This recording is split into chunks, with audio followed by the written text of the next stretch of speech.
Hi everyone, this is Riri Arts, and today I just want to go through my thought process and how I study rendering dark skin. I know some tutorials on how to render dark skin can be so discouraging because not only are they hard to find, but some of the methods are just too close to rendering light skin, and that one-size-fits-all approach just really doesn't work. With the rise of dark-skinned characters in mainstream media, there's been a much-awaited growth in wanting to learn how to accurately portray these characters. And I thought, well, I'm a dark-skinned girl who has also had to go through the trials and tribulations of learning how to render dark skin on my own. But now I want to make it easier for other people to go through that journey. So, are you ready? Let's go. The most important aspect of rendering any dark skin, I feel, is value. Value just pertains to the lightness and darkness of the color. We want to stray away from that metallic look of skin and lean closer into the specular value of skin. More simply put, we want to look like clay, not robots. Contrary to popular belief, darker skin does possess visible undertones, just like lighter skin does.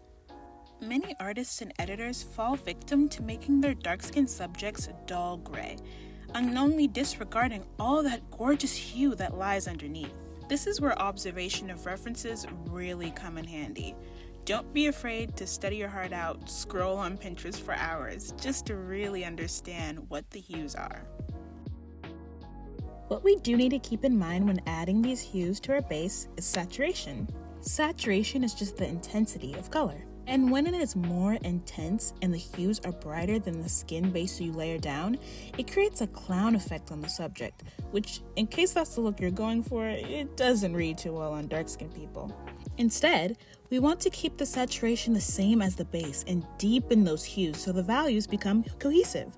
Remember, it all boils down to not being afraid of dark value. Now, let's get into why rendering light skin and dark skin are just so different. Lighter skin is highly reflective. Think of sun rays hitting a mirror and then that mirror reflecting the light into a different direction. This means that shadow is going to take up the least amount of space, unless your character is shrouded in darkness. For darker skin, well, it's the exact opposite.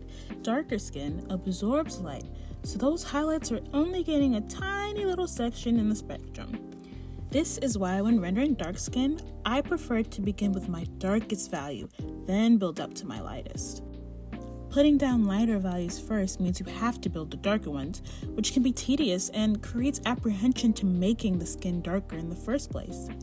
Starting dark from the get-go forces you to jump headfirst into deep complexions and gets rid of the fear of you putting down values that are too dark later on. Just remember it like this. Dark skin is a shadow in itself, so you need light to build the form, not the other way around. This was the one thing I learned that was the biggest game changer in rendering art.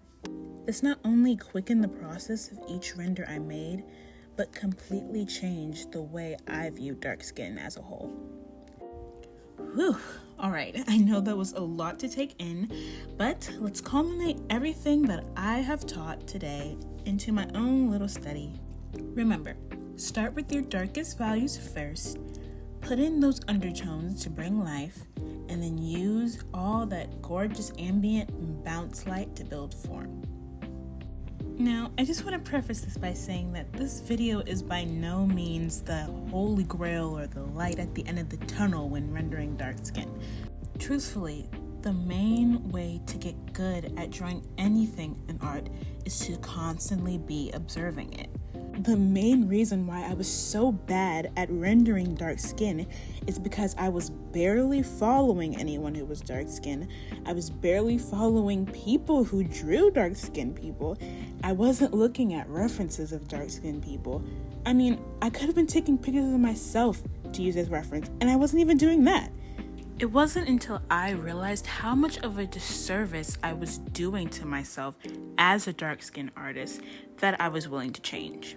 Of course, my story may not relate to yours, But I say all of this to say that representation matters, especially in art. Even if you leave this video still not ready to render dark skin, I at least want you to go being aware that expanding your horizons strengthens you as an artist and is not something to be afraid of. All right, you guys, I think I've said pretty much all I need to say.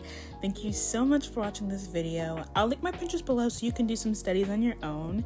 And I hope everyone has a really great day. Bye.